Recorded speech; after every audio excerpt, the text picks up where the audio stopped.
NCP তাদের যে ক্রাইটেরিয়াগুলো জমা দিয়েছে নির্বাচন কমিশনে, হয়তো তারা নিবন্ধন পেয়ে যাবে। পাশাপাশি মার্কা নিয়ে একটি জটিলতা, সেখানে আমরা দেখলাম যে নির্বাচন কমিশনের পক্ষ থেকে বারবার বলা হয়েছে যে একটি সুনির্দিষ্ট মার্কা তারা চাচ্ছে, সেই মার্কাটি আসলে মার্কা তালিকায় নাই বা নির্বাচন কমিশন সেটি নির্ধারণ করেনি, সেটি যুক্তি আছে, নিশ্চয়ই যৌক্তিক কতগুলো দিক আছে যে কি কারণে এই মার্কাটি দেওয়া যাবে না।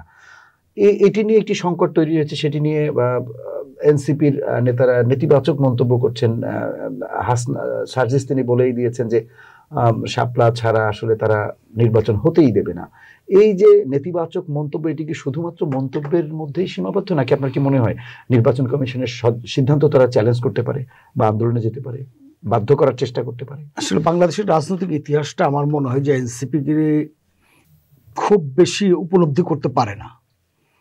আপনার সকলের মনে থাকার কথা যে 1971 সালের মহান মুক্তিযুদ্ধের পরপরই বাংলাদেশে একটি রাজনৈতিক দলের জন্ম হয়েছিল, সেটি হলো জাতীয় সমাজতান্ত্রিক দল জাসদ। এবং তখনও কিন্তু বাংলাদেশের মানুষরা স্বাধীনতার পর জাসদের উপর একটা আকাঙ্ক্ষা তৈরি হয়েছিল, তরুণ নেতৃত্ব, মেধাবী নেতৃত্ব, তারা বাংলাদেশের জনগণের সামনে একটি নতুন স্বপ্ন দেখাতে সক্ষম হয়েছিল এবং আগামী রাষ্ট্র ক্ষমতার পরিবর্তনে তাদের একটা ব্যাপক ভূমিকা থাকবে। কিন্তু জাসদের তৎকালীন নেতৃত্ব, আমি বলবো যে হঠকারী সিদ্ধান্তের কারণেই জাসদের পরিণতি কিন্তু খুব বেশি ভালো হয়নি।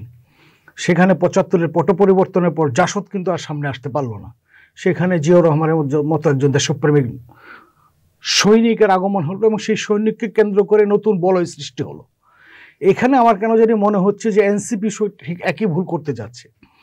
যে 50টি প্রতীক আমি দেখলাম, এর প্রতীকের মধ্যে অনেক প্রতীক আছে যে চয়েস করার মতো প্রতীক, ওট, হরিণ আছে তো। আর প্রতীক জনপ্রিয় হয় আসলে আপনার কর্মকাণ্ডের মধ্য দিয়ে।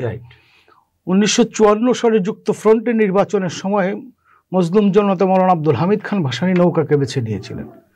এবং সবচেয়ে বড় কথা হচ্ছে বাংলাদেশে 3টা জনপ্রিয় প্রতীকেরই কিন্তু জনক মৌলানা ভাসানী, অর্থাৎ নৌকা, পরবর্তীতে ধানের শীষ এবং বিকল্প উনি নাঙ্গল প্রতীকও একসময় চেয়েছিলেন।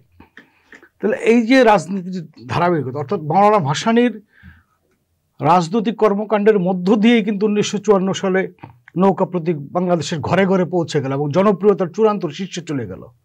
পরবর্তীতে জিয়াউর রহমান, মৌলানা ভাসানী 73-এ মৌলানা ভাসানী এবং 79-তে এসে জিয়াউর রহমান, মশিউর রহমান জাদু মিয়ার নেতৃত্বে যে জাতীয়তাবাদী ফ্রন্ট, সে ফ্রন্ট এর এই মার্কা অর্থাৎ ধানের শীষ মার্কা জনগণের কাছে পৌঁছে গেল এবং এটা জনপ্রিয়তায় পরিণত হলো।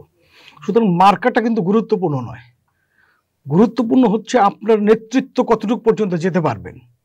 এখানে আপনার ন্যাশনাল জাতীয় নাগরিক পার্টির আসলে নেতৃত্বরা কি চাচ্ছেন এটি আমি পরিষ্কার নয়।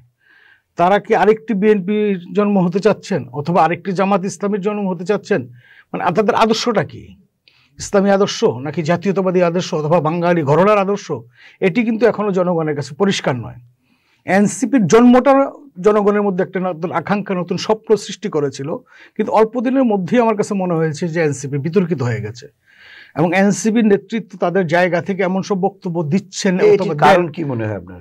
এটি আমার কাছে মনে হয় যে বয়সের মানে আন্দোলনের নেতৃত্ব কিন্তু এক জিনিস, রাষ্ট্র পরিচালনা এবং রাজনীতি করা কিন্তু আরেক জিনিস।